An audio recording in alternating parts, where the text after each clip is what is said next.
So module number 2 then is about building stakeholder relationships and the benefits of really nailing that in terms of building a long-term relationship with a client that is going to help you drive additional business. Because what we covered in module number 1, just very briefly, was understanding the problem from a business first perspective that we want to solve, and then breaking that problem down into sizable chunks in which are something is digestible for both you and the business person that you're dealing with.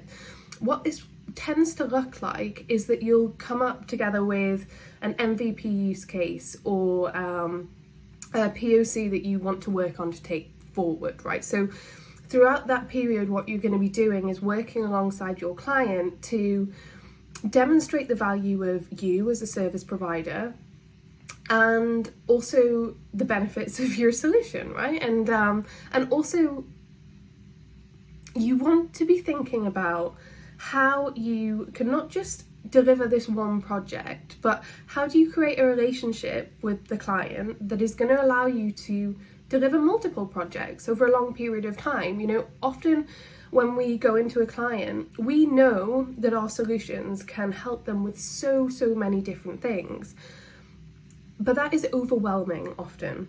And often it's not really feasible from a budgetary perspective on the client side, right? So it's much easier, like we said previously, to break this down into smaller areas and look at how we incrementally deliver value, okay? With that being said, throughout that process, we need to think about what the stakeholder motivations are. So it can be a little bit difficult sometimes when, if we are technical providers that are coming in maybe off the back of someone else's work, right? So maybe you've been brought in and someone else has already done the strategy consulting side of things, or they've already done some of the scoping. How do you pick up from that relationship and continue it on?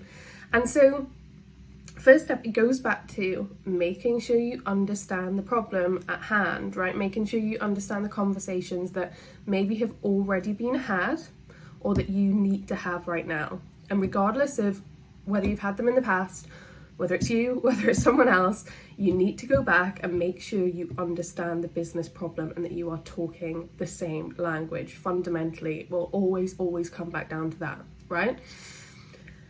The second step is really understanding the motivations of the stakeholder that you're dealing with. Thinking about this in the context of the wider organization. So in smaller organizations, you might be dealing with sort of the CEO, someone that can easily, quickly make decisions, right?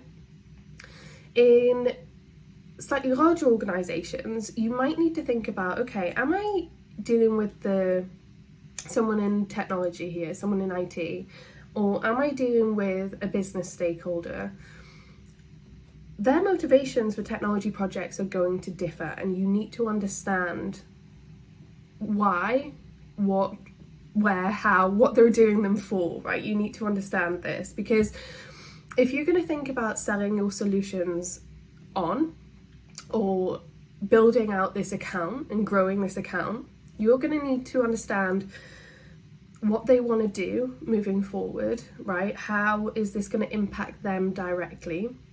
But also as well, you want to be thinking about, okay, long term, if I am delivering something for my client now and I want to help them deliver more solutions in the future, what do I need to do to help them do that? And there might be a coaching element from you in terms of what are the benefits of your solutions long term, all right, but also it might be an internal stakeholder buy-in sort of coaching experience that you help them with. So what that can often look like is if you've got a stakeholder who has to take decisions to a board or to more senior directors or whoever that might be, you might want to help them build not only another business case for extra solutions, but also executive summaries that they can use to articulate the benefits, because they might have to also sell your solutions internally. So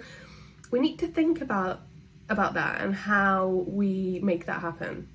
Okay, the last thing that I sort of see from a building stakeholder relationships issue-y type perspective is that often as technical people, we can forget that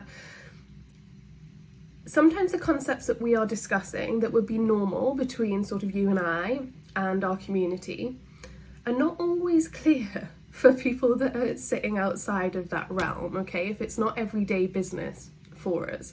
And so one of the issues that I see, again, it comes back to, you know, talking very different language between technology and business, is that there's a lack of understanding. So what I mean by that is that we need to break things down very clearly and very simply. Now, that's not to say that anyone's stupid or doesn't or can't understand, but again, it's two very different conversations. So one of the things that I do with my technical teams that I work with is essentially we use the granny test, okay? And this is one of my absolute favourites, because if your grandma doesn't understand it, then it's not simple enough, all right? So you want to be breaking it down to that level, okay?